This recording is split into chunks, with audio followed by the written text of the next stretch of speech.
Good morning, buenos dias. There'll be an opportunity to do a Q&A. I'll give you a little bit of a setup on that, but I am Leticia Buckley, CEO of La Plaza de Cultura y Artes here in downtown Los Angeles. We've been working with our colleagues at JANM and the Chinese American Museum. I saw Michael a second ago in his very snazzy suit. I don't know if he's still in the room or he's coming back in. And our colleagues at the Smithsonian around this conversation of race for a few years now. And I have to say, as we all know, there's no better time than right now to be together for this discussion. We know the artists, cultural workers, arts organizations are a critical part of social infrastructure. As we talked earlier, we provide healing and joy at a moment in time in our world where those two things are at a premium. Just a quick note of housekeeping for all of you. As I mentioned earlier, after we hear from Anna and we learn about some of the wonderful work that's been going on in Australia, we'll be joined by a couple of colleagues, and our session will be very much Q&A focused. So we'll have an opportunity to hear from a couple of the panelists for a little bit, but really want to turn it over to you. And there's a clear through line and theme from the conversation that we just had with Alex and Cielo, Mario, and Jim. So I just invite you to listen with curiosity and jot your questions down, because that's going to be your time to just take it over. So just giving you that heads up now. And what better way to talk about, we heard a second ago about the what's possible. And Anna is going to share with us what is now, what we can actually do, and some examples of that.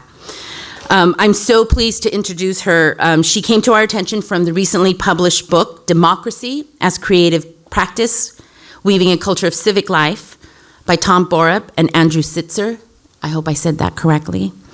The book offers arts-based solutions to the threats to democracies around the world, practices that can foster more just and equitable societies.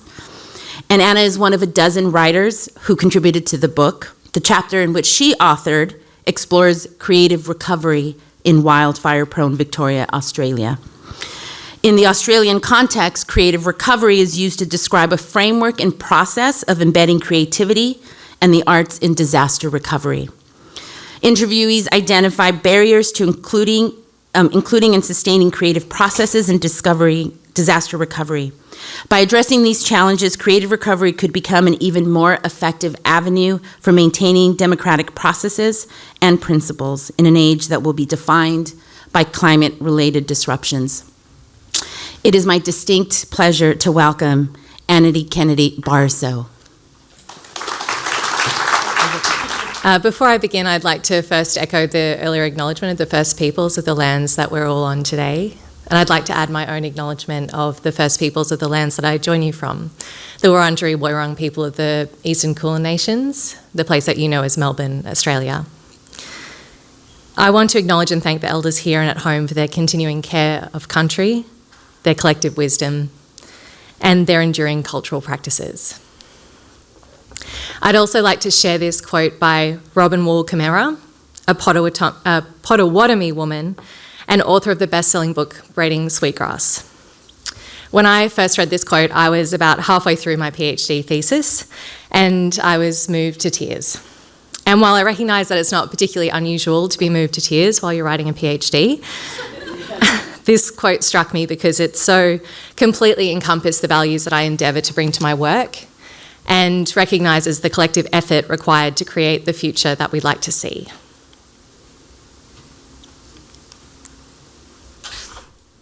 How can we reciprocate the gifts of the earth? In gratitude, in ceremony, through acts of practical reverence and land stewardship, in fierce defence of the places we love, in art, in science, in song, in gardens, in children, in ballads, in stories of renewal, in creative resistance, in how we spend our money and our precious lives, by refusing to be complicit with the forces of ecological destruction. Whatever our gift, we are called to give it and dance for the renewal of the world. In that spirit, I'd like to thank the Democracy Centre and their partners, especially the Smithsonian, for making it possible for me to be here today. It is an undeniable honour and privilege to be invited to speak following the recent wildfires here in LA. Watching this tragedy unfold from Australia, my mind was immediately brought back to the catastrophic 2009 Black Saturday wildfires, and more recently, the 2019 and 2020 Black Summer wildfires. Following these and other major disasters in Australia, I was compelled to change careers, and I have spent the past few years researching how the arts and cultural sector can support communities to recover from the social and emotional impacts of disasters. I hope that by sharing what I've learnt back home, I can inspire thinking about the kinds of creative programs that could take place here in LA, which have the potential not only to help communities recover socially and emotionally, but also contribute to a culture of democracy at this pivotal moment in our shared history. While most of my presentation will focus on the light that can emerge from the darkness of disasters, I'll also provide some contextual information that could be upsetting, especially to those of you with recent experience of the wildfires or who may have been working with impacted communities. Despite my familiarity with these stories, even I feel a little overwhelmed sometimes when I revisit them. In fact, it will be a miracle if I don't cry during this presentation because I'm still a little bit jet-lagged. But in all seriousness, please look after yourselves and your neighbours and take a break if you need to. Like California, the state of Victoria in Australia where I live is one of the most wildfire-prone regions in the world. This reputation was cemented internationally during the Black Saturday bushfires, which until recently was widely regarded as the worst disaster in Australia's history. In 2009, on Saturday, February 7, up to 400 individual fires broke out across Victoria, burning more than 1,737 square miles, destroying over 2,000 homes, and killing 173 people. Lesser known is that following this catastrophic event, multiple creative projects were instigated by artists, community members, and community groups throughout the state. These projects stimulated the social and emotional recovery of the communities in which they took place and helped re-establish a culture of democracy by increasing civic participation in community recovery processes. I first became aware of these projects when I was working at a non-profit rural arts organisation called Regional Arts Victoria. Years after Black Saturday, I was tasked with organising a staff trip to visit memorials in the small town of Strathewen, which has a population of less than 200 people. During Black Saturday, 29 people died in Strathewen. So I'm sure you can imagine the impact this had on the community. As my colleagues and I drove into town 8 years later, we noticed mosaic letterboxes lining the street. In reading research reports later, I found out that following Black Saturday, a group of Strathewen locals met weekly to create 60 mailboxes for their fellow community members, bringing colour back to their blackened streets and pragmatically replacing the letterboxes that had been burned in the fires. Past the street of mailboxes was the memorial site, where an enormous silvery, lifelike sculpture of a eucalyptus tree had been erected. This is where I first met artist project manager Amanda Grant, who I later interviewed about her experience leading the tree project. She explained that the project began as a series of leaf forging workshops with fire-affected communities. Initially, she and the community organisation, the Australian Blacksmiths Association of Victoria, had envisaged a 6-month project that would result in a small sculpture as a gift to the fire-affected community. When I interviewed her 11 years later, she and the other blacksmiths were still in contact with the fire-affected community. The tree itself was constructed over a period of 5 years, with community members and recovery workers contributing over 1,500 names to be stamped on the steel and copper leaves for the canopy with personal messages. Altogether, 3,500 leaves were made, with approximately 1,000 of these donated by blacksmiths from 28 different countries. Amanda and her team quickly realised that they would need to expand their vision beyond a small sculpture and instead set out to construct a life-sized stainless steel tree sculpture that could support the weight of all these leaves. To pay for the materials and installation, Amanda and the Blacksmiths Association raised funds through sponsorship and donations from multiple private companies and non-profit organisations. They also formed welding groups to upskill local community members to weld the leaves onto the branches and the branches onto the tree. 5 years from inception, the blacksmith's tree was finally installed in Strathewen. Community members and other supporters of the tree project noted the tree's importance to those affected by Black Saturday, both directly and indirectly. The tree project helped develop networks within the fire-affected region and increased feelings of belonging for community members who came together to participate in creative group activities. The project also established relationships between community members, recovery organisations and government. Amanda said that at last count, the tree project team had worked with 100 different organisations across sectors. The tree continues to inspire sister projects today, with a community tree project underway in Cobargo, New South Wales, in response to the 2019-2020 Black Summer wildfires. Slightly behind the blacksmith's tree in Strathewen, somewhat hidden by other real eucalyptus trees, is another memorial which my colleagues and I also visited. Barbara, a local artist who had been involved in the Strathewen Recovery Association, explained to my colleagues and I how community members' words had been incorporated in this memorial, chiselled into orangey stone encircling 4 large metal water droplets. My colleagues and I walked through the memorial, reading the words the people of Strathewen had written about their lives before, during and after the fires. We kept our sunglasses on, stoically concealing our tears. I felt my gut churn as I read one community member's comment that soon after Black Saturday, latte-sipping Melburnians like me had quickly forgotten them and what they'd been through. But I also read profound statements of hope for the future that the community intended to create together despite what they'd been through. There, Barbara also told us about the Chook project, holding aloft a life-sized hand-knitted chicken in outrageous colours. Years later, I interviewed Barbara about her experiences leading this project. She told me that she knitted her first chook, our slang word for chicken, for a little girl whose parents had died in the fires. Soon after, Barbara approached the local school principal to ask if she thought the other children might like a chook as well, to which she said, "I think they'd all love one." In response to the interest from local children, several other women from the community came together regularly under Barbara's leadership to knit life-sized chooks based on the children's colourful designs. They collectively knitted 45 chooks in the first year alone. Barbara told me that her fingers never quite returned to normal. For many children, these knitted chickens became a source of comfort, something to hold and tell their secrets to. The women involved in the knitting group experienced a sense of giving back to the children and the wider community, while also becoming a much-needed source of support for one another. Barbara explained that the impact of the fires had the women, quote, all running on adrenaline, and they needed to sit still, but they couldn't, end quote.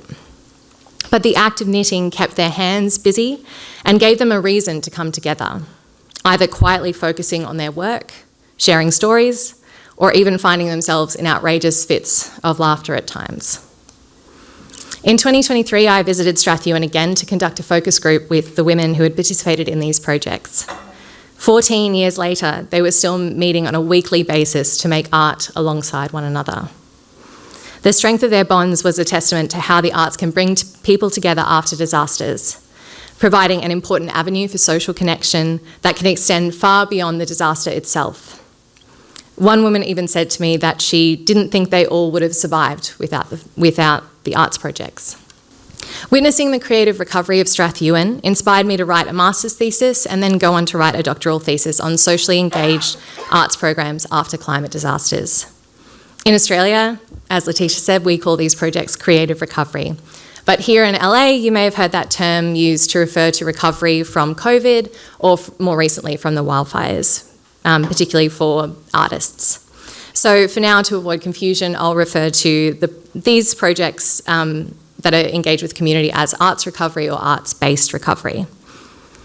I'm now nearing the end of my PhD and have been reflecting deeply on what it is about these projects that have the potential to contribute not only to the recovery and resilience of communities affected by disasters, but also to a culture of democracy, especially given the heightened threats to democracy that are currently being experienced worldwide. To consider the role of the arts in promoting a culture of democracy after disasters, it's important to first understand what happens to democracy during disasters. Anyone who has read Rebecca Solnit's A Paradise Built in Hell will likely be familiar with her utopic vision of civic-mindedness following disasters. Solnit frames this vision in contrast to those in popular culture that paint the victims of disasters as panicked and disorderly, pushing others aside to save themselves. And what Solnit points out is true: when disaster strikes, we're actually more likely to act spontaneously in ways that support and protect our neighbours. I experienced this myself during major floods in the state of Queensland, where I was living in 2011. The day after my suburb flooded, my neighbours and I gathered at the local shops to shovel out mud until the blisters on our hands meant we couldn't shovel anymore. In Lismore, a small city affected by major floods 10 years later in 2022, 50 civilians spontaneously coordinated the rescue of approximately 1,000 fellow community members.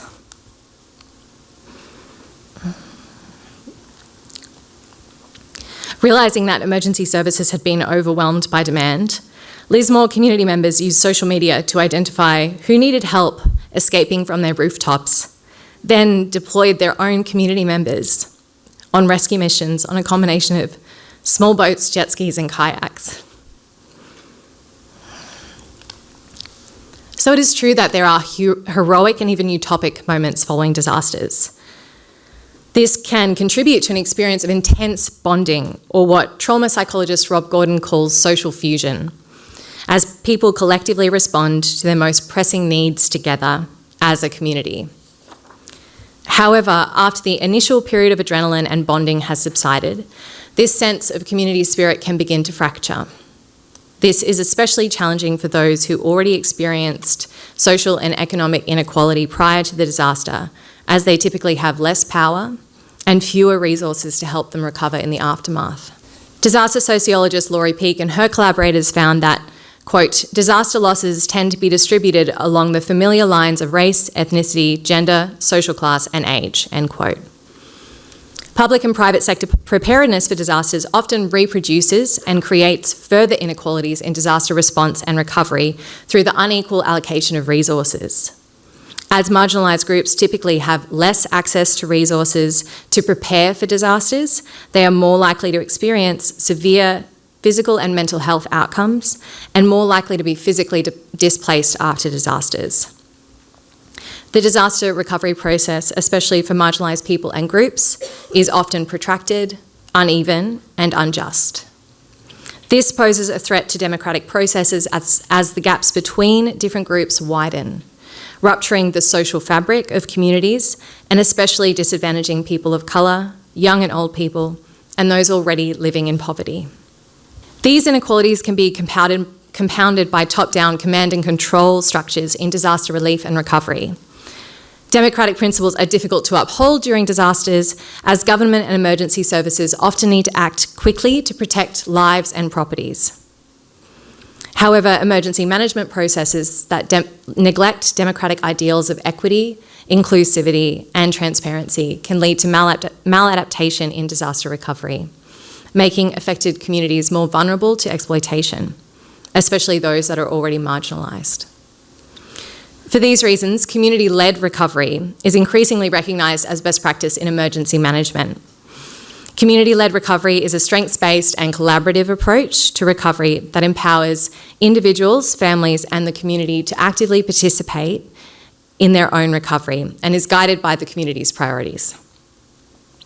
But community-led recovery requires a high level of structural support and resources, which are not always readily available.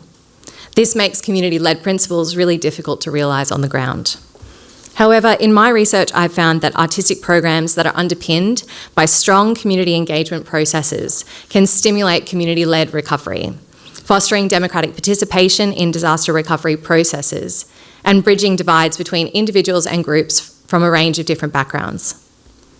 Arts-based recovery projects traverse a really wide range of art forms, including blacksmithing, sculpture, mosaics and knitting, as in Strathewen, as well as visual arts and crafts, theatre, dance and music, poetry, creative writing and storytelling, to name a few.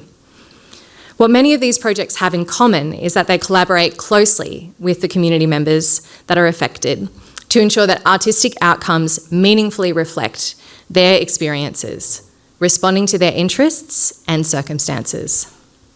Alongside my conversations with artists like Amanda and Barbara, in 2020 I also interviewed 2 arts leaders working in this space. Liz Zito from Regional Arts Victoria, where I was working at the time, and Scotia Munkovich, who's the Executive Officer of the Creative Recovery Network, an advocacy and development organisation.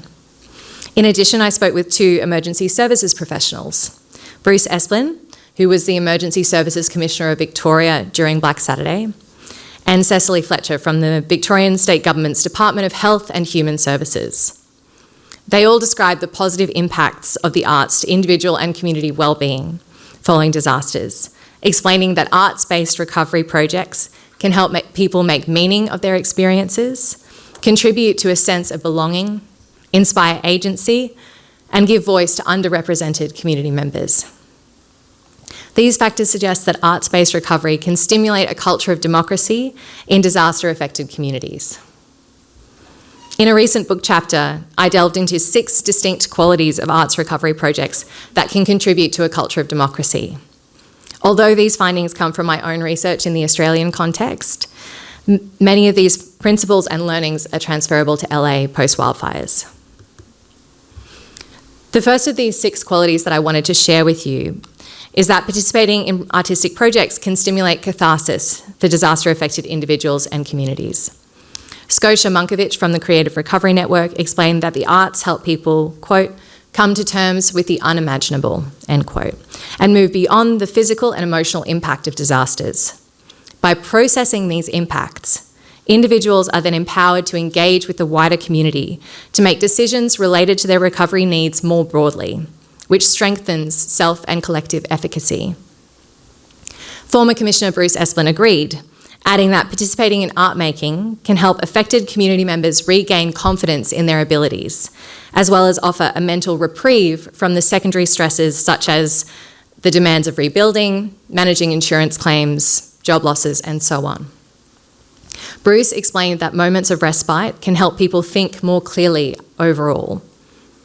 Research shows that safely expressing and learning to regulate emotions following disasters can lead to an increased sense of competency and control.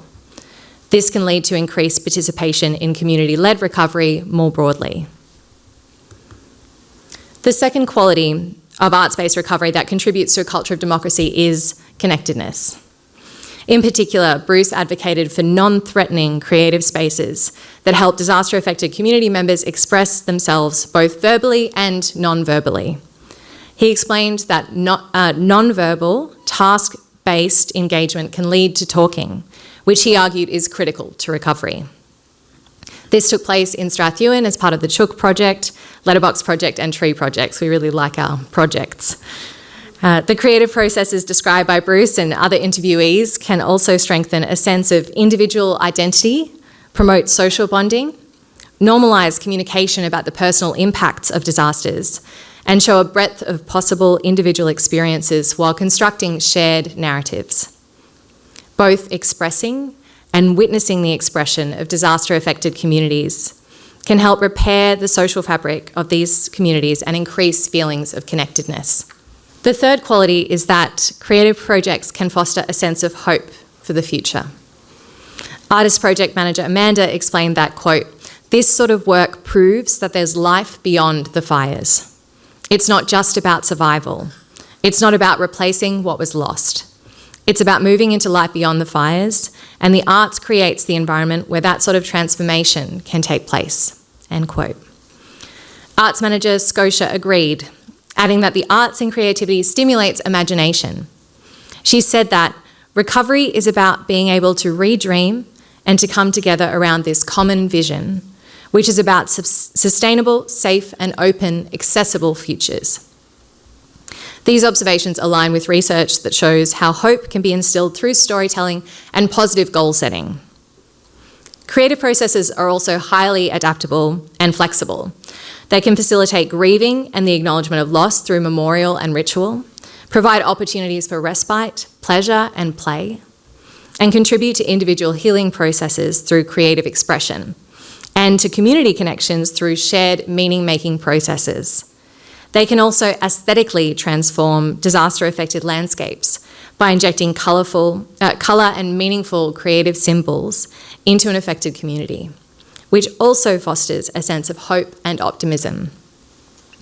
While creative processes can be transformative for individuals and communities by fostering hope for the future and cultivating a sense of agency and purpose, creative processes are also transformable.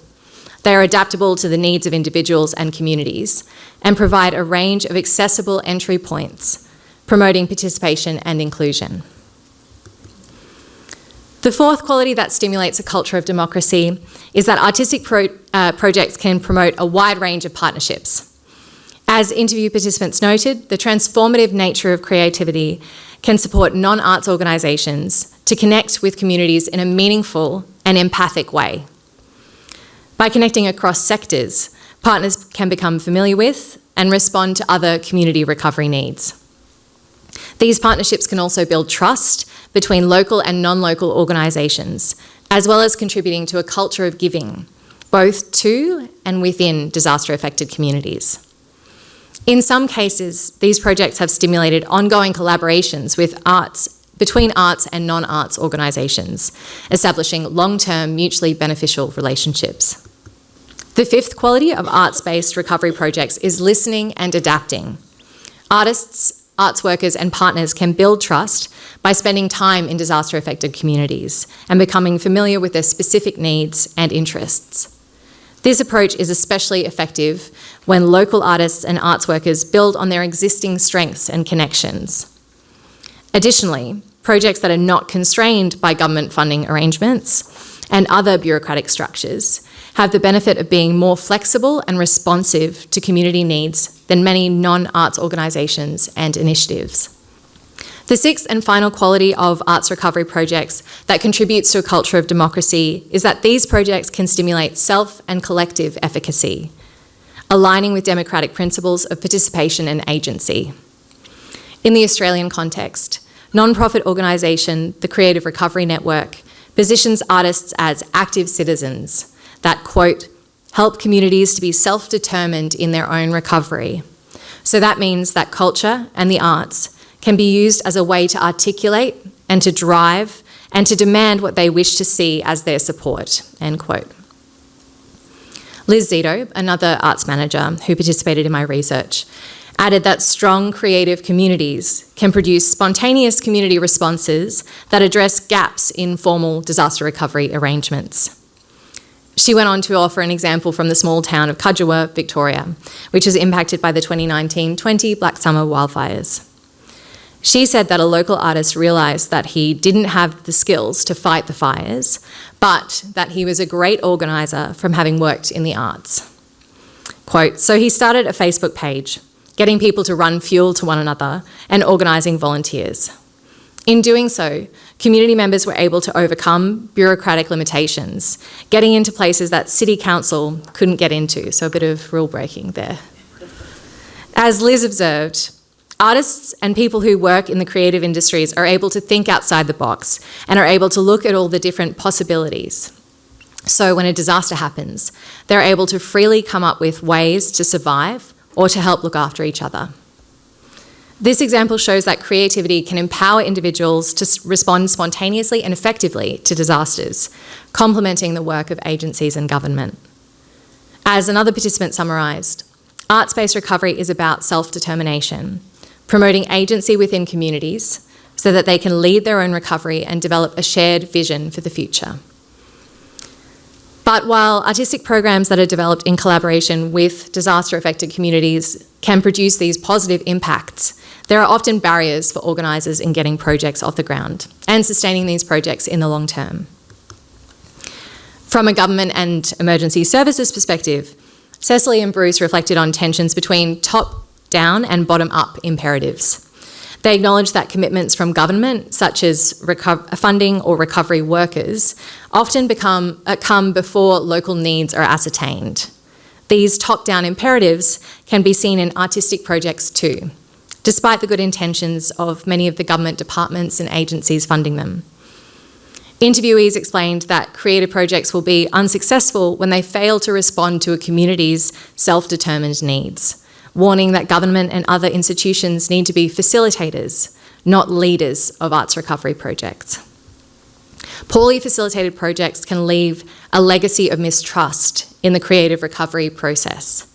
In the Australian context, there are some examples of local governments that have been too involved or brought in outsiders to lead projects that inevitably collapsed because they didn't prioritise collaborating with and listening to communities.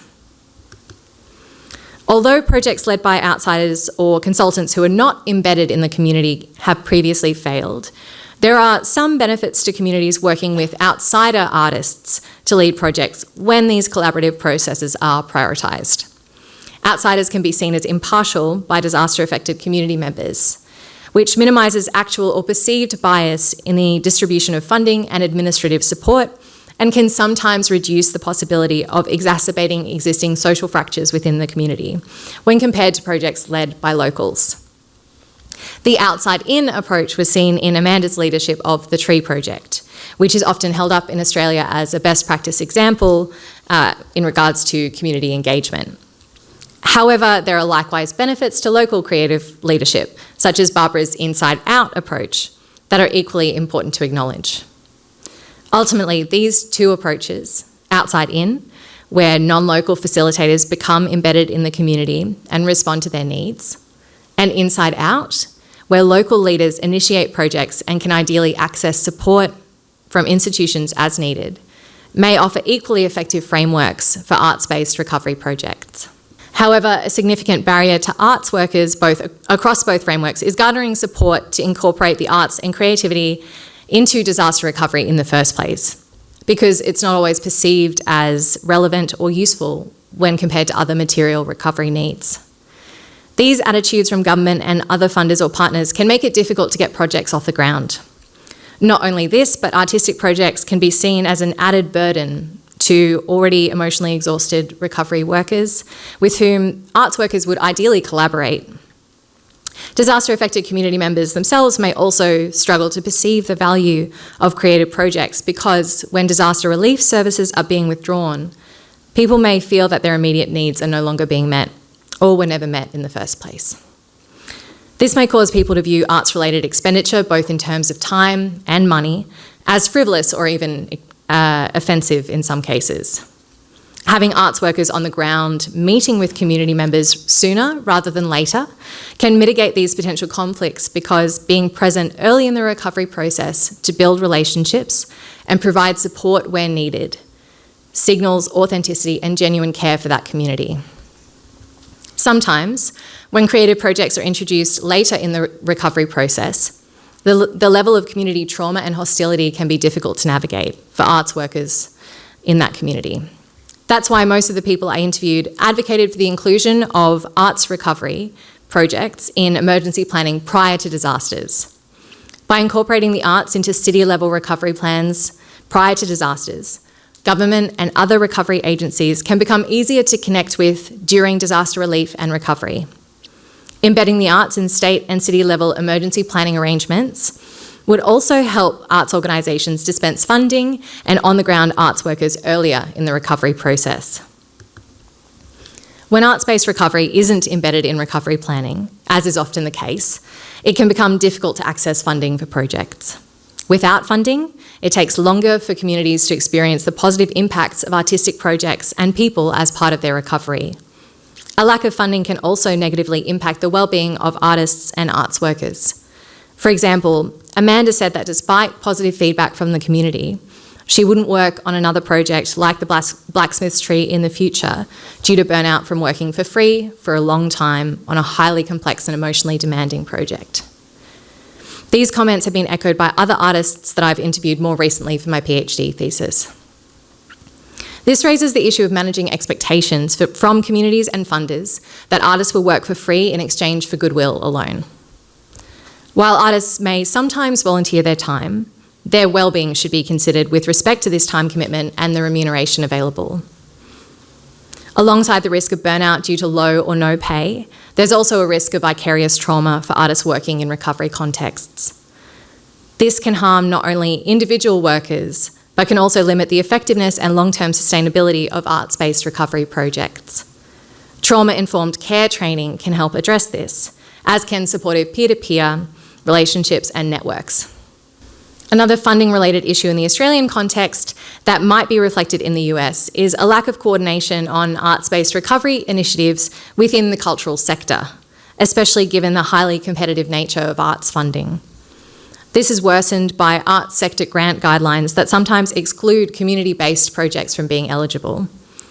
For this reason, arts recovery projects in Australia often receive funding from outside the cultural sector, such as from philanthropic and community-based organisations. While funding can make an enormous difference to project viability, it can also contribute to onerous paperwork requirements as artist project managers retrofit their projects to criteria across different sectors to gather enough funding to keep their projects afloat. That's why it's important for the arts and cultural sector to consider its role collectively in disaster recovery prior to disasters occurring. This would help establish a wider range of arts-appropriate funding pathways for artists and arts workers to access as their projects evolve in response to community needs and interests. In Australia, this kind of planning has occurred more recently following the success of previous arts-based recovery projects. So it may be an area for future development in the LA context in preparation for future wildfires and other potential disasters. But despite the challenges to artist project managers in particular, I have found that artistic projects have the potential to stimulate a culture of democracy in communities affected by disasters. Interviews with artists, art leaders, and emergency services experts showed that engaging in creative expression can lead to a greater understanding between affected community members and groups. By creating safe spaces for expression, these projects can foster a sense of connectedness and belonging after disasters. This promotes participation and inclusion within disaster-affected communities more broadly. Arts-based recovery projects can also inspire hope and future planning, cultivating a sense of agency and purpose. Artistic projects can be flexible in response to the needs of disaster-affected individuals and communities where government and other service providers may not be able to. Additionally, creative projects can strengthen networks within communities, as well as with external organisations and agencies. This contributes to a sense of trust and generosity towards and within disaster-affected communities, strengthening collaboration and self-determination. Ultimately, arts recovery projects can address the impacts of disasters on democracy by promoting empathy, connection, and agency in affected communities. But for this to occur, it is essential that both the arts, emergency management, public and private sectors recognise the value of these initiatives and resource arts-based recovery projects, artists, community and cultural organisations accordingly. Some of you in this room may have the capacity to influence funding, and others may have in-kind, non-monetary resources to offer. Some of you may be artists or community leaders interested in developing these kinds of projects in the future. Over the coming months and years, I look forward to observing from afar the ways in which LA's fire-affected artists, communities, public and private sectors collaborate to stimulate ongoing connection and collective action through the arts. This has already started via organisations such as Theatricum Botanicum, who hosted a Welcome Home event for the Topanga community in February. And LA Commons are collaborating with Altadena community members in the lead up to events in Lemaire Park later this year. My hope is that through this presentation, I've given you a clear sense of how these projects can develop and evolve, gaining momentum as more and more community members begin to recognise the benefits of expressing themselves through creativity and finding connection with others through shared artistic experiences. I've also warned you of some of the pitfalls, emphasising the importance of partnerships across sectors and with communities to plan for, resource and encourage these projects. I also hope that I've demonstrated how these projects stimulate democratic ideals and social norms through arts-based community engagement processes, which can promote a sense of identity, belonging, pride, and empowerment for participants from a wide range of backgrounds and with a variety of experiences. To end, I'd like to read a quote by Mario Gard-Ewell, a pioneer in the field of community cultural development. And this is from the Foreword of Democracy as Creative Practice, edited by Andrew Zitka and Tom Borup, to which I contributed the chapter that informed this presentation. She wrote, "I see the struggle to articulate what democracy really means, what liberty and justice for all means. The struggle to create a meaningful life for everyone, rich or poor, elderly or young, Indigenous, long-time families or newcomers. The struggle to create truly representative government in which participation by anyone was welcomed. The understanding of the purpose of education, the dawning recognition that everyone had important stories and creativity and yearned to have a voice. The wrestling with ways that divisiveness could be addressed. The need for physical spaces in which people could speak and listen, work and play together, and come to understand what fellowship and community can mean, and the role the arts could play in all of this. It is my hope today that I've offered some useful insights into the role of the arts in stimulating a culture of democracy following disasters, both at home in Australia as well as here in LA. Thank you.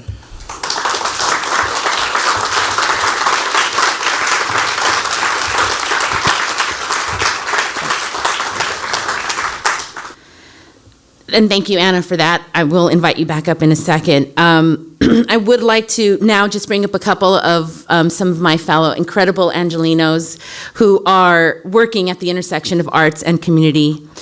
Karen Mack is the founder of LA Commons, a longtime colleague and friend.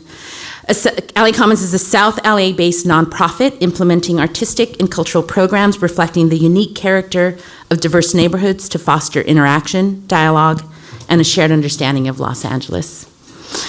I'm joined by Alvaro Marquez, is an artist, advocate, and educator who currently serves as program officer for arts and culture at the California Community Foundation, where they lead all grant making in the nonprofit arts sector, drive narrative change strategies, and leads the prestigious Fellowship for Visual Artists. Welcome. I'll work my way over. I'd like to invite you all to just talk a little bit about, we've talked a lot about this collective healing, collective trauma that we've experienced. In particular, the last few months, both from the wildfire, but also from just this collective trauma that we're experiencing as human beings. And I want to invite Alvaro and Karen, as we really look and focus around Los Angeles, and the information that we've heard from Anna resonates so deeply for so many of us who have been doing this work and who are constantly thinking about this work, and for all of you.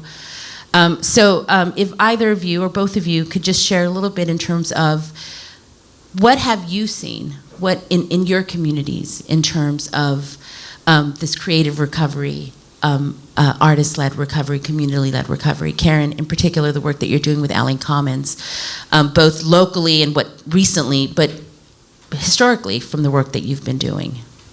Hi, everybody. We, like everyone, we wanted to help.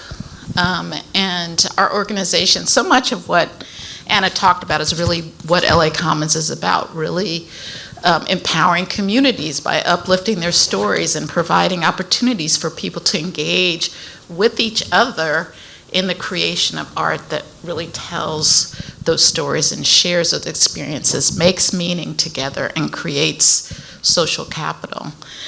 And, the challenge in wanting to help is how you create something that actually doesn't overburden an already stretched nonprofit. And so every year we do an event that's, probably our favorite program organizationally, and it's called Day of the Ancestors, Festival of Masks.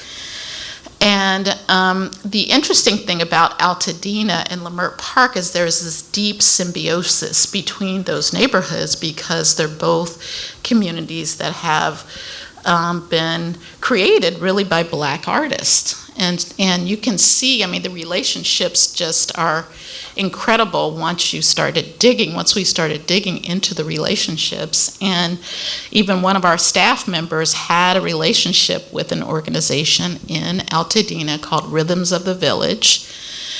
And the thing about the Day of the Ancestor, that it's really a festival that is based on uplifting an African worldview. Like, how do we connect to the principles of the African diaspora to live, better as individuals and as a community? Rhythms of the Village really has the same ethos. The guy who started it, Anoche, actually his first space was in Leimert Park. He now is in Altadena, but he believes so deeply that one of the challenges with the African American community is that we are divorced from our culture. And so the challenge is to mend that connection in order to support people to, sort of be who they ultimately are. And so this natural relationship has really borne fruit in terms of the ability to rapidly build the trust that is required, as Anna talked about, to successfully provide support. And so, we went there, how can we support you? And what's interesting is that listening to Anoche, who's the leader of Rhythms of the Village, it was like, it really wasn't about us supporting them. It was really a mutual, like that mutuality, I think, in any relationship is critical.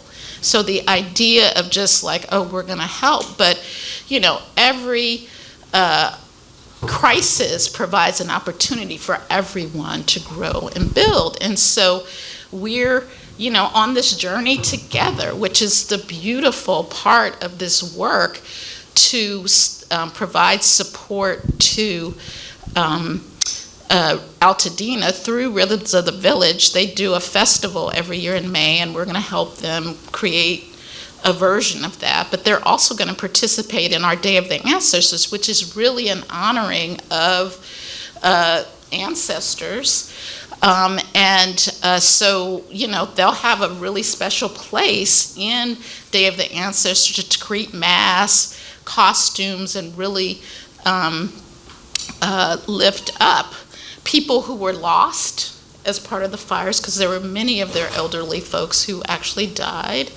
And but then also an interesting connection is Charles White, the artist. So we'll be able to hopefully lift up Charles White as part of that, and then we'll have an ongoing relationship. They have another festival in October, and this idea of bringing the community together to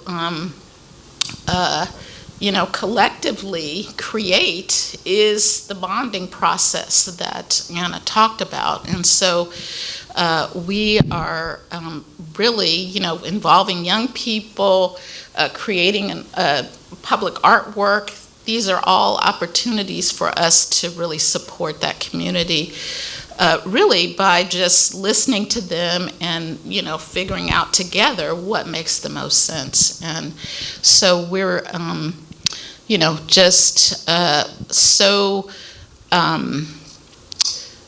proud,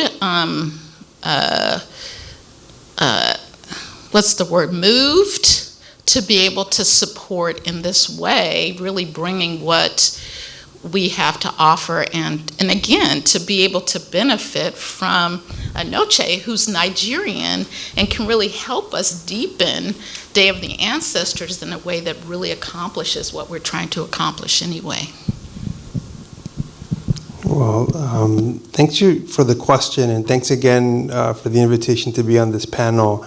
A few things came up. I want to kind of respond to the question, but also weave it into Anna's presentation a little bit. As Anna outlined so eloquently, the arts are really central to sort of these healing-centered journeys, right? It's a way of processing grief, articulating catharsis, coming together as a community.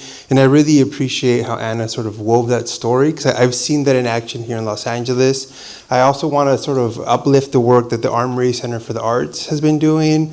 They are a wildfire recovery grantee. I know Leslie Ito was in the audience earlier. Thank you, Leslie. My son's school burned down in Altadena. I was very fortunate. I live in Alhambra, 6 miles from the fire zone, but my son's school was 1 mile from Eaton Canyon, and it burned to the ground. And so I had flashbacks back to COVID, working from home. Much like Seattle, I was working 10, 11-hour days trying to coordinate relief effort for artists. And I found myself like in this like going back in time to that emergency period where it's like our lives were upended. I had to like care for my son, give him a snack, give him lunch, hop on a call, send some emails. And the Armory provided a space for students from my son's school to process through a trauma-informed art practice, to process their feelings as 10-year-olds, to just make sense of the devastation they were experiencing. You know, my son asked me to take him to see the campus of his school, and we drove, and it was so devastating to see blocks upon blocks of homes, and all you saw were the shells of a chimney and burned out cars. And I just want to acknowledge that devastation that took place, and uplift the Armory Center for the work that they did in the community. That's part of the work that I do at CCF, so I'm glad Cielo's here. I try to impress upon our leadership, hey, the arts is every single funding area that we do. It is economic development, it is youth development, it is health, it is housing, it is all of those things. And so I appreciate Anna's invitation to think about the artists also are central to calls to action, right? I teach at Cal State Long Beach. I teach a course on the art of resistance. And I teach my students that there's two ways that the arts center justice. One is by reaching you in your heart and by changing your perception of social issues, right? But another is socially engaged art that calls to action. And I think as Anna's presentation so eloquently put it, artists are organizers and they are agents of civic life, right? And so we need to pay them well, as Anna said. We need to remunerate them for their labor because they're performing emotional labor and physical labor to help us heal and live a good life as we're trying to do at CCF. And, you know, there was one effort that was really impressive called Hope and Grief, which is all organized by artists for artists to help artists who in Altadena who lost their homes and their studios. I was so impressed by that. And I'll end with one last thing. You know, as we think about the arts, I really appreciate the quote that Anna started with that makes us think about our indigenous neighbors and indigenous practices, because one of the things I want to invite us to think about is to get outside of Eurocentric conceptions of art, which involve a gallery and a white cube, and to think about cultural expression writ large in an expansive sense, right?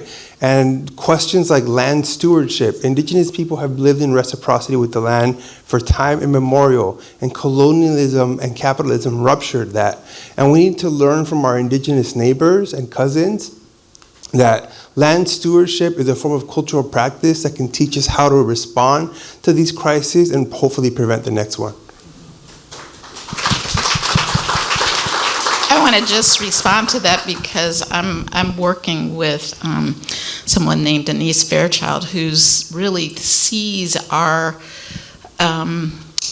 survival in this time of climate catastrophe as really understanding that we are all indigenous. Like that is our legacy that we have been separated from by capitalism, exploitation, the forces of colonialism, and our challenge is to get back to that.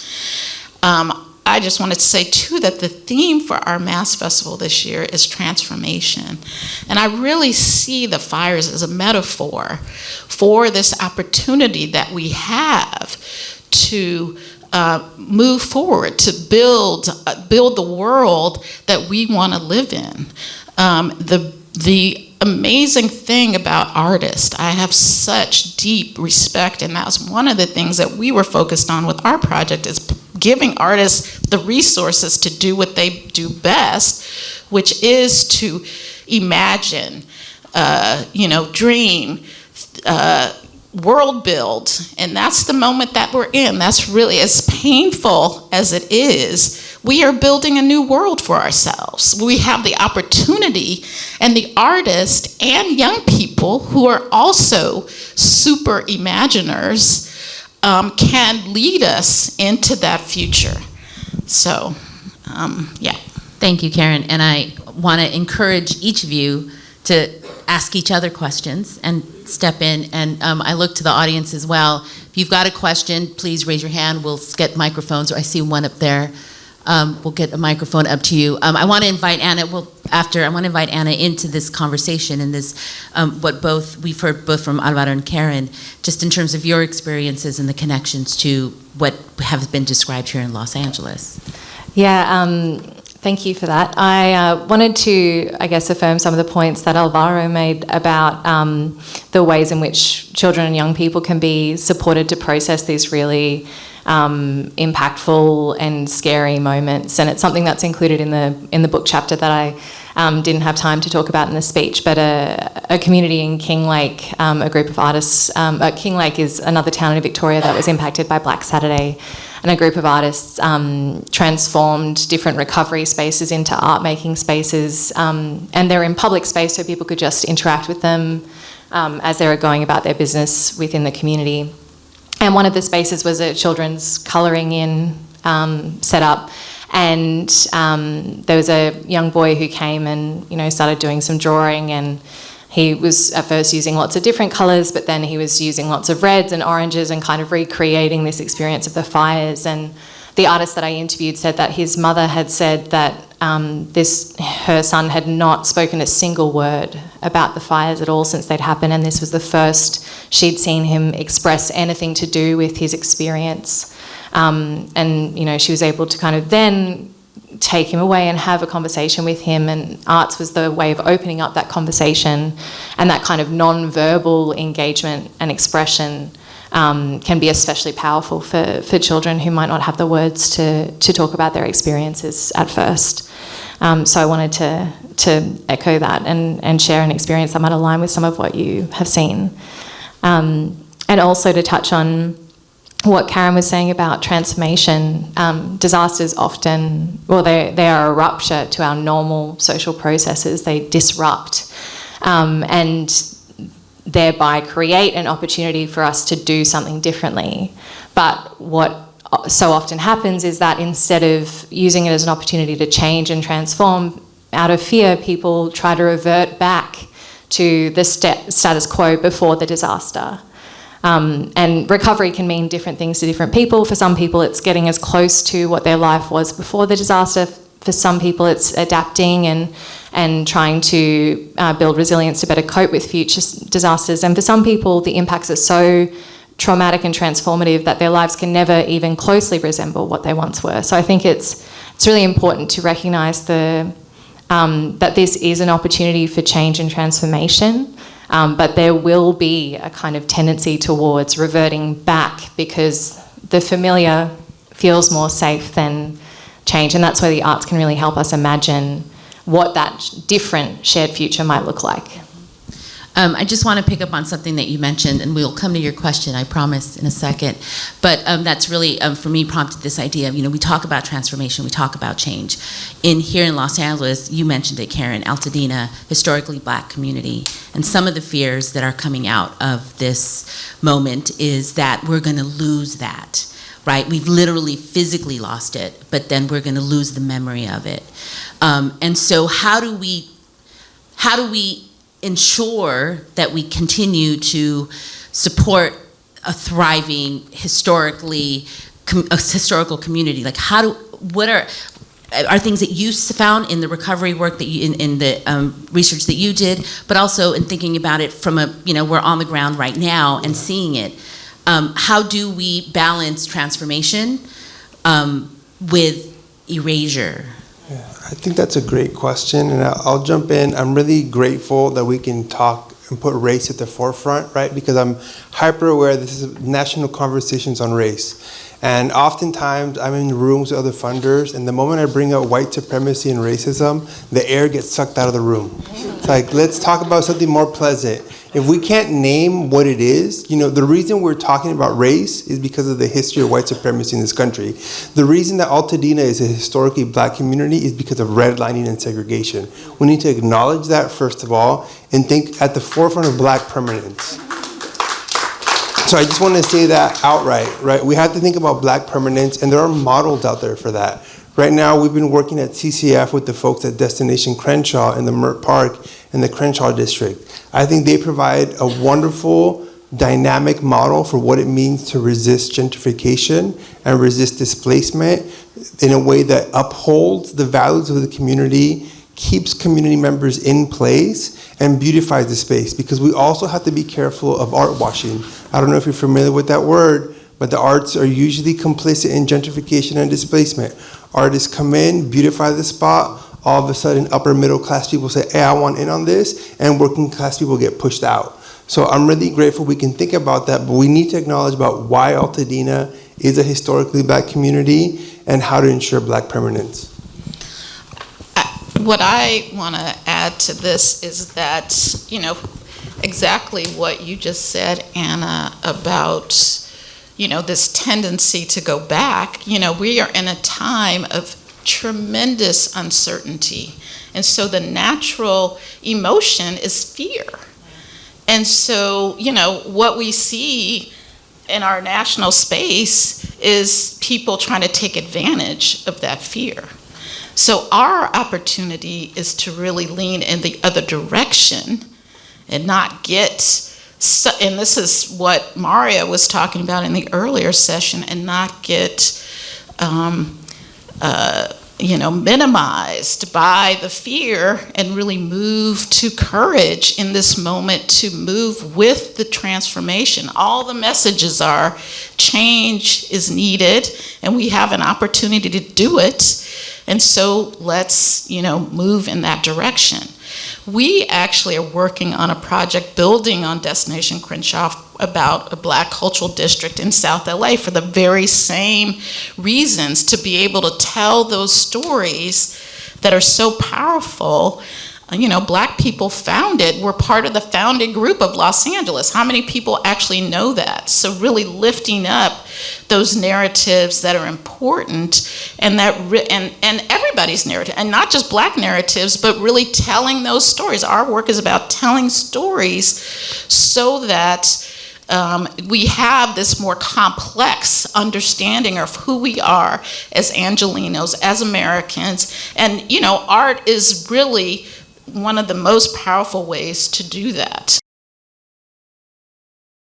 Beautiful people want to live in beautiful places, and there will be people with power and money who want to capitalize on that desire. So it can't be, I think, completely eliminated, but that community-led principle is really important.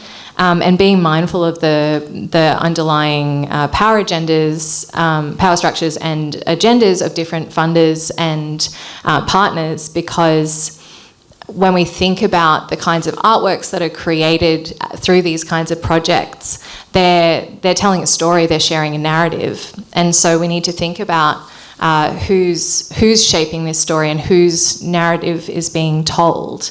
And that also extends to how we frame these kinds of projects and the benefits that they can bring to communities.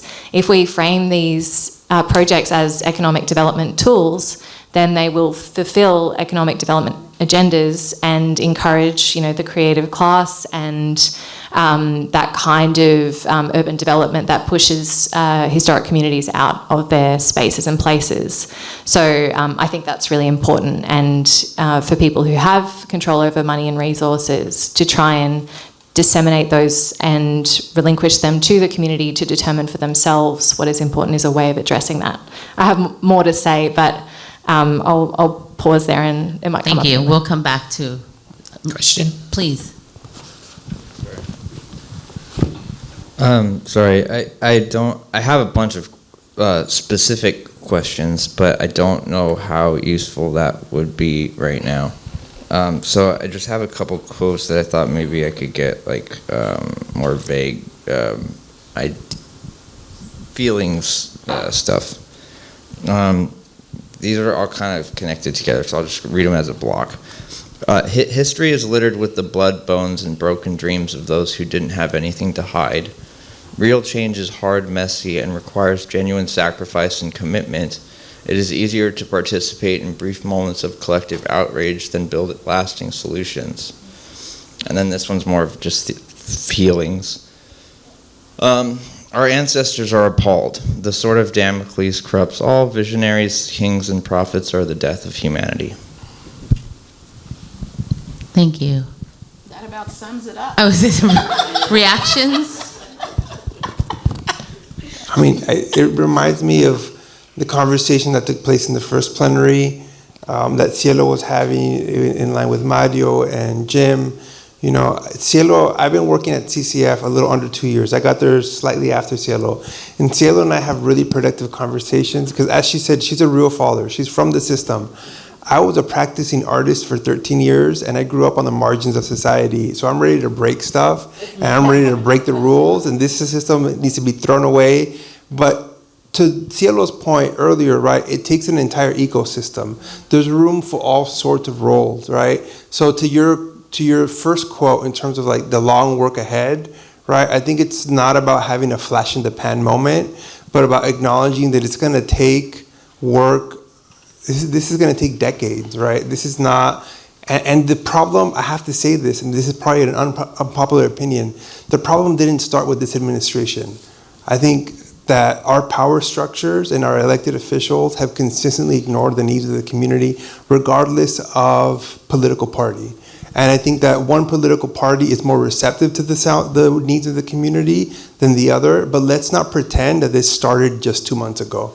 So we need to acknowledge that this is going to be deep work, that it's going to take rule breakers and rule followers. It's going to take people outside of the system and inside of the system to be working coordinated to really transform this into the multiracial democracy that we want to have.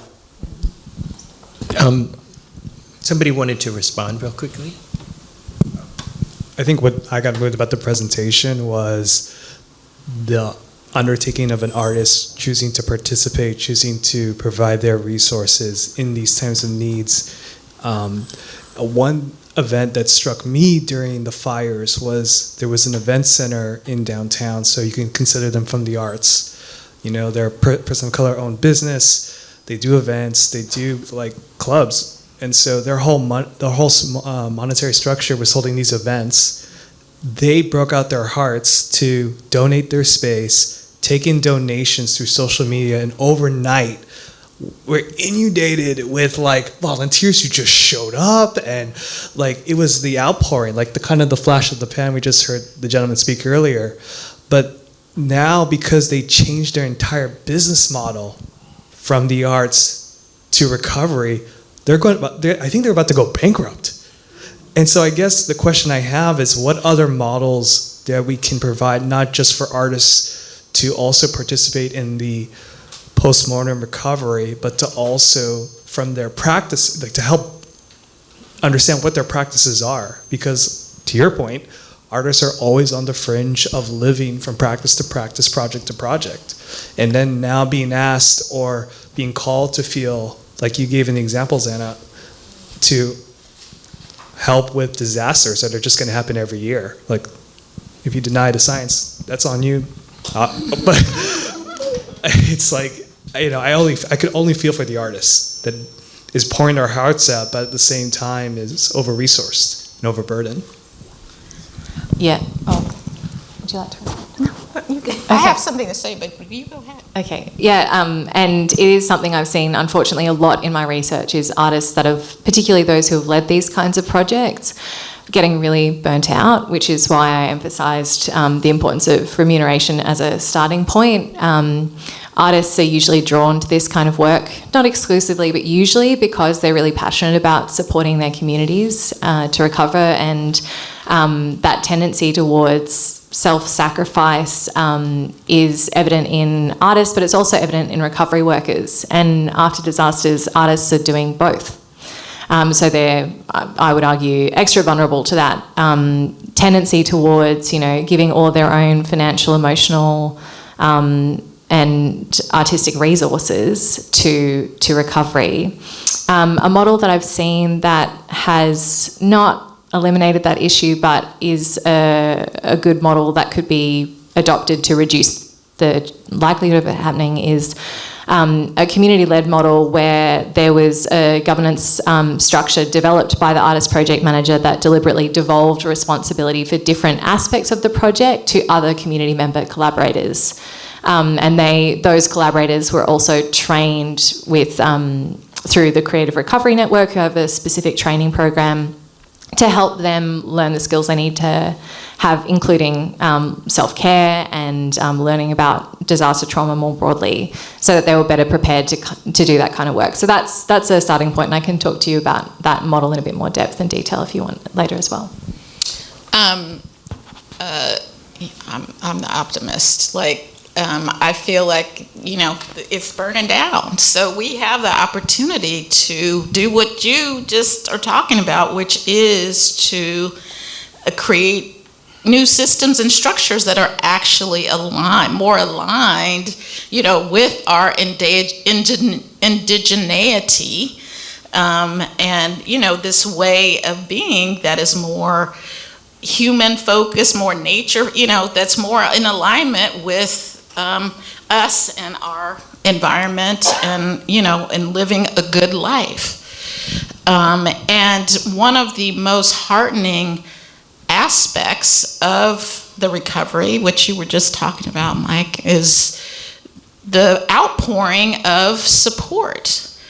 Now, my question is, why wasn't our why didn't our governmental structures spring into action? How do we preserve this? That's my desire, is to, how do we actually, sort of provide the foundation so that energy, that inclination can actually continue, be sustained, so that we can deal with disasters and homelessness, all the other problems that we're dealing with, because, I fundamentally believe that Los Angeles really is a city that is too big to govern by, elected officials, and it really does require citizen engagement to actually solve things and to address the myriad of challenges that we have.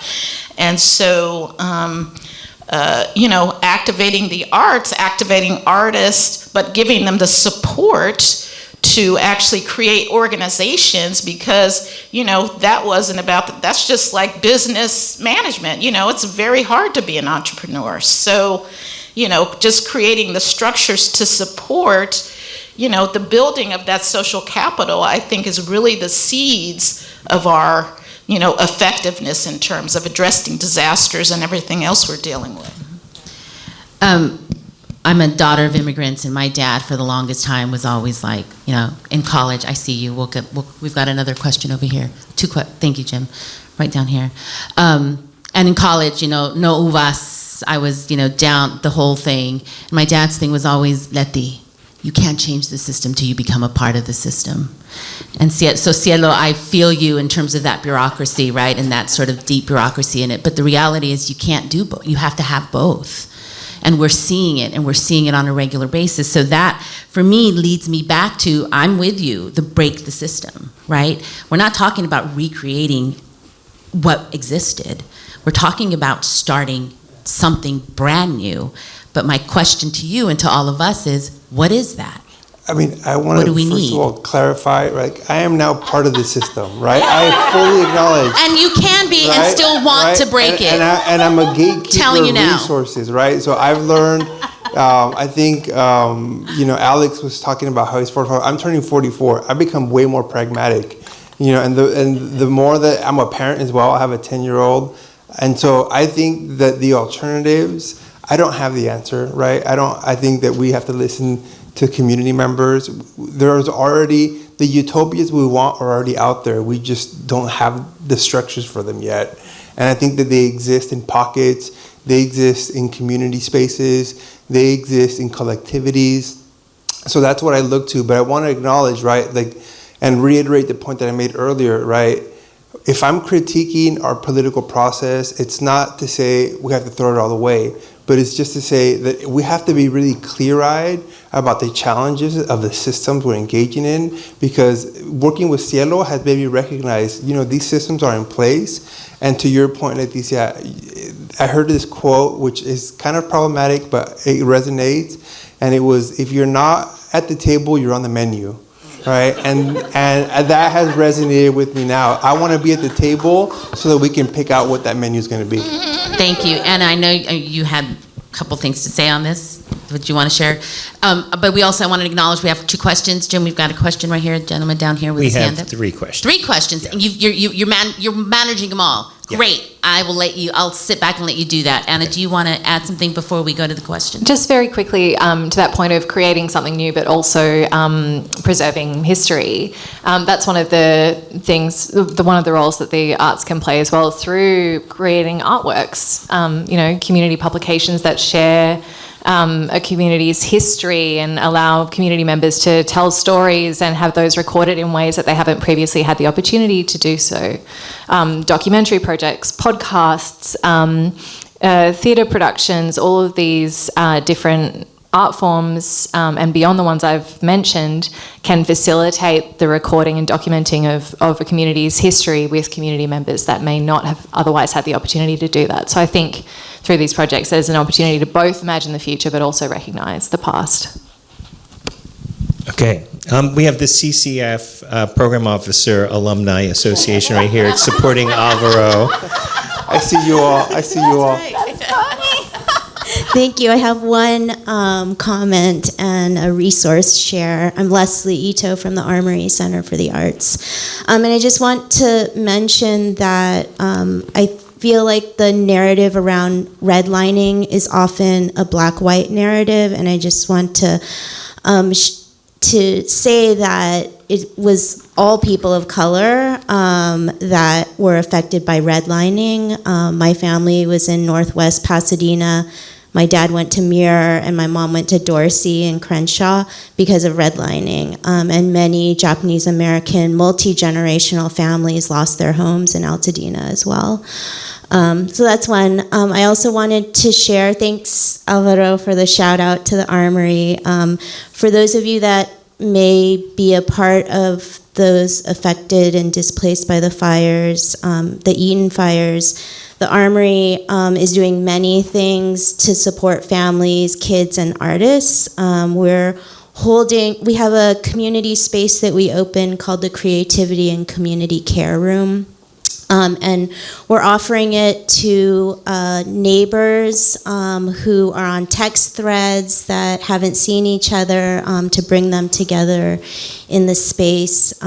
We're working with Blue Rooster Art Supply to help artists set up like bridal registries, but for art supplies to restart their studios, and also art supply pantry on site at the Armory for folks that need art supplies. We're doing field trips and studio classes for free for those who were impacted. And we have an exhibition that's a participatory art making space for people to express how they're feeling. It's called Going Up the Hill because that's the expression that folks in Altadena would use to head home. So, thanks. I just want to thank Leslie, for the invitation to problematize. I didn't mean to reproduce that black-white binary. I gave a presentation on redlining a while ago, and one of the community members actually reminded me, like, hey, you're omitting the fact that Jewish people were also redlined out of community. So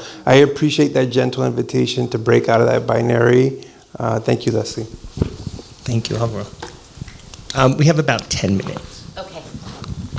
Hi, I just wanted to ask, and thank you, by the way, for all of you for your contribution in this whole day. It's been amazing.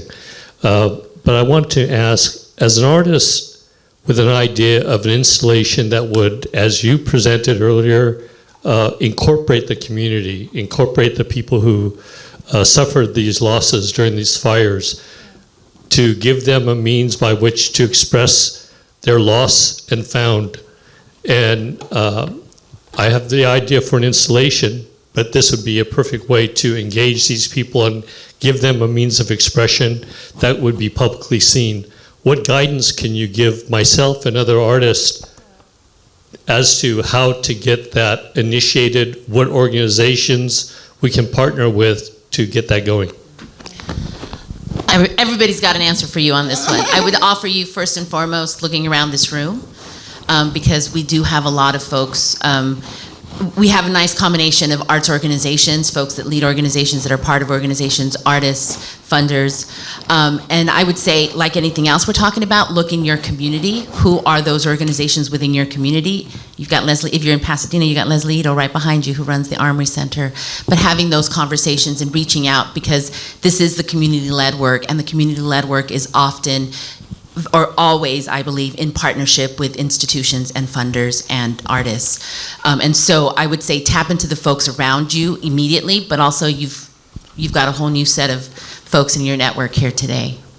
I can speak from my perspective as a funder. Like, foundations traditionally don't fund individuals. We fund nonprofits. So my recommendation to you is find a nonprofit partner who's going to have the infrastructure, who has the 501c3 status that we need to be able to make a grant. I'm not offering, no commitment here, but I'm saying as a funder, that's the best approach. Partner with an organization that has those relationships with philanthropy, with other funders, who has the infrastructure. Just as a practical measure, it's very hard for foundations to give to individuals. It's not part of our systems. As a follow-up to that, I have an association with a nonprofit, but do they have to be in the realm of arts or? Honestly, there's an adage in philanthropy that one foundation, one foundation. Every foundation is very different. I can only speak to my perspective in a community foundation and how we do our work. I personally, myself, I wouldn't be worried if it's an arts organization or not, but you have to be able to speak to the merits of that. And every foundation defines creative practice very differently. As I mentioned earlier, I think about cultural expression writ large in a very expansive sense. Not every foundation has that definition, so just be aware of that. But don't limit yourself either, because as we know, arts and culture is not one thing. Social infrastructure, it's deep in everything that we do. We've been talking about it and learning about it. And so I would say, give yourself the space for I saw, Karen, you had. So we've been doing this work for 25 years, really working in neighborhoods across Los Angeles, really supporting people in those communities and working with artists who are generally from those communities to create work, again, that reflects their stories. And so I think the challenge is really letting the community be the guide for what gets created. Often we may have a space that is, because it's not that easy to put public art anywhere. So usually you have to have a permission. But the community is engaged at every level with a group of organizational partners, not just one, often many.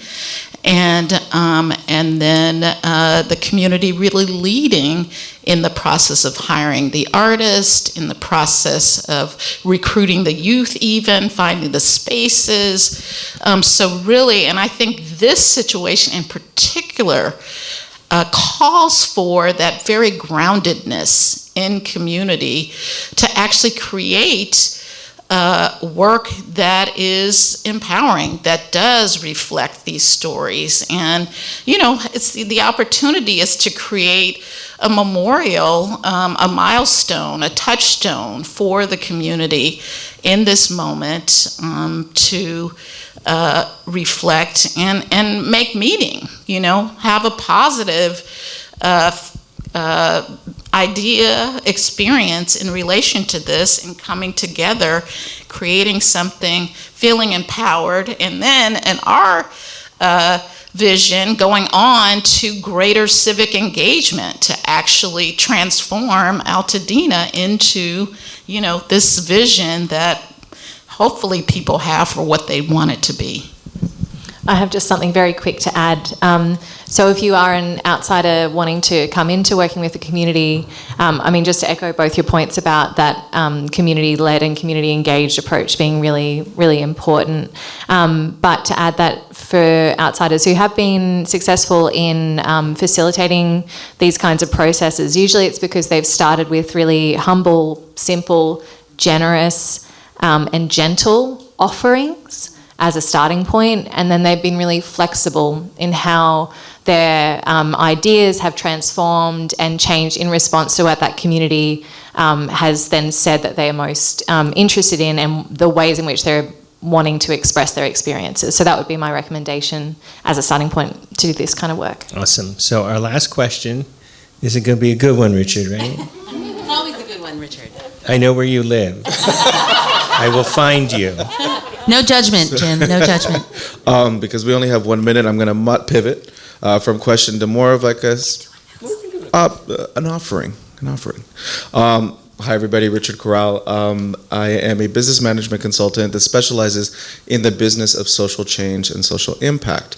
And of course, I always think about vision, opportunity, and how to sustain it into the future, so that it's not just a response to the immediate, but also thinking about a larger vision. To that end, I also want to, I think she's being humble, want to thank Leticia and the Eastside Arts Initiative for their stepping up and stepping in to investing in artists. But also, similar to CCF, those investments, naturally, are about the immediate relief. Makes sense. Looking forward, Karen, I think about how do we take the essence and the skills and leverage them into the future. And the one thing that I could come up with is, and especially it's already turnkey, ready-made by the folks in this room, is a guild where we bring folks together who have been impacted and primarily and secondarily impacted by the different sort of tiers and circles of influence, right? And bring them together through obviously community, place, space, and need, and leveraging them in order to do work that is paid into the future. Work that is not just about preserving, uplifting, and honoring what occurred, but then taking that and making the work sustainable beyond direct relief. Just a thought. Thank you. Good. Thank you. Thank you. And I know we just have a few more minutes. I did want to just invite you all before we headed out to answer. I've two things real quickly, but I do also want to just note, we are actually going to continue this conversation this afternoon at 2 o'clock as part of initiative that we've been working on, La Plaza. Thank you. Oh my gosh. Yeah, I'm losing my mind. So I'm telling you, y'all, goodness gracious.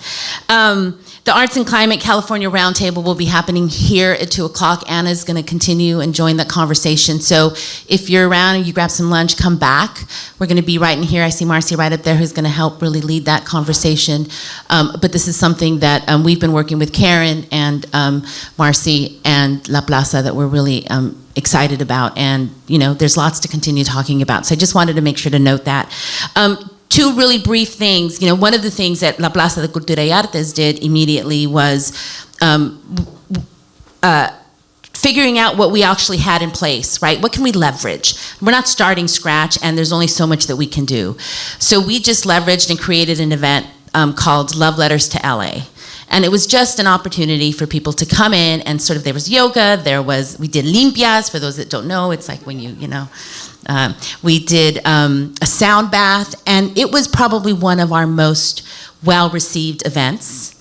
And it really led, for me, in thinking a lot about what we offer, is this idea of wellness, right? Coming back to the joy in moments of collective healing, and how critical and important that really was. So, really thinking about the self-care and the care to our communities. And so anybody that may want to add or lift something up around that, but I'll tell you, it's changing a lot of how we're looking at our programming as well. I have something quick to add to that, which is that for people who've been affected by disasters, as you probably all know and have recognised, it can be really challenging to experience positive emotions after a tragedy like that. It can feel inappropriate and wrong, and like you're disrespecting the experiences of other people. And that can sometimes emerge as a kind of a feeling of resistance to engaging in those kinds of activities, but something that can be useful around, I guess, helping people bridge that gap is helping people understand that experiencing positive emotions actually builds resilience and builds our capacity to dig deep and do the hard stuff. So that might be, I guess, a useful piece of knowledge for helping invite people into those spaces where they can allow themselves to release a little bit and have a bit of fun in this time where it feels like that might not be okay. As part of our we do Day of the Ancestors, but in Leimert Park we have something we call a Healthy Culture Hub, and it's really, using this connection again to the diaspora to, on an ongoing basis, engage people and promote wellness. And so this Sunday actually is the Leimert Park Art Walk, and we're doing altar making as one example. But last month I think we did a canning workshop, and we've done, more movement-based things. So really giving the community an opportunity to connect with each other, which I also think is a wellness strategy, and then engage in these practices on a regular basis. Yeah, I know. I mean, I think I appreciate the invitation. I don't think I have much more to add compared to these two experts. But I mean, I just think it's very clear that the arts are really integral to the path forward, right? So I appreciate the invitation to think about how art can promote a sense of well-being and just process these heavy, heavy feelings which people are understandably having. Thank you. And I do want to just note, I think, Karen, one of the things that you mentioned altars. Well, altars are a critical part for, Latino culture and Latinx people, in that intersectionality and sort of, in many ways for us, the intersectionality of just being Angelenos. What does that mean, right? But before we go, I want to just ask you all, just briefly, gut reaction, what are you hopeful for? I'm going to throw in a pitch. Pay your artists. Don't treat them, and pay them well. Because if we're going to be looking to them as civic agents, as organizers, pay them well. I'm telling you because I've been there. Artists are usually under-resourced, underappreciated, and seen as nice to have when they are essential to this process. And I have worked for a lot of partners as a teaching artist. I've done programming, I've done civic engagement. More often than not, I was underpaid and I was disposable. So pay your artists and support them and give them a thriving wage. Thank you. I'm hopeful about us. We are the ones we've been waiting for. So I'm, ready to take advantage of this moment, again, which is about transformation. We all just need to have the courage, with the support of our visionary artists, I totally agree with that, and our young people, to lead us into this new reality. We just have to think about it like we're like in a little cave, but the light is like there. We're in the darkest part right now, maybe, hopefully, and we just have to keep walking, stick together, and get to the light. That's my hope. I'm hopeful for a shift away from individualism and more towards collectivism, and recognising that we're connected and we're not alone and don't have to do it alone, because I think that's something that really prevents people from taking action, because they feel like it's just on them as an individual. So yeah, I'm hopeful for more connectedness. Thank you. Thank you all. Obviously, Anne, our board of directors, who allow us to do this work and support it, especially with that incredible statement recently. Our volunteers, our members, if you're a member, wave your hand and say hello. Thank you so much for your support. We couldn't do it without you. Shay and Jeff up in the booth, thank you. Joy Yamaguchi, our Director of Public Programs, who has been helping us all week and all day today. She's somewhere probably taking care of something important. Sophia Alvarez, she needs a nice big round of applause, our Democracy Center staff, who did all the heavy lifting to put this event together, as well as the tiny little details as well. So thank you, Sophia. And thank you all for joining us here today. These conversations don't happen when we don't have people here, and we covered a lot of ground. And we hope we did the Smithsonian well in our approach today. And thank you again. I want to reiterate that when we were asked to do this for the second time, we had a plan of what we were going to do and what we were going to talk about. And then January came, and it kind of was like, we can't really do the program that we had planned without addressing everything that has happened in Los Angeles. And to Dr. Mack's tribute, go ahead. Always supportive and always so helpful of what we want to do. Special thank you to Anna again for coming all this way. All of our experts that we had speaking here today, thank you so much.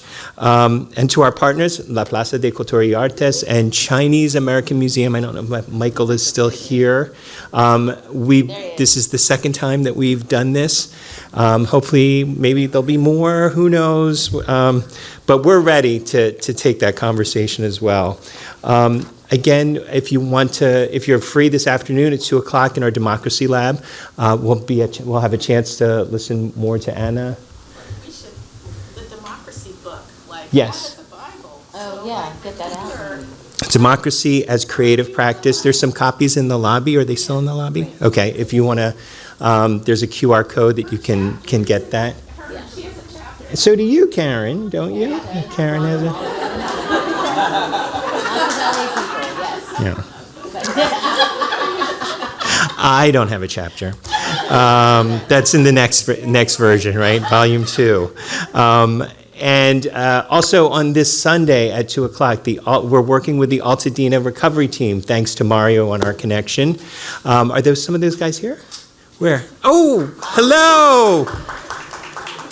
I was in my car when we were on the Zoom, so I had no idea what you're like. These guys are amazing.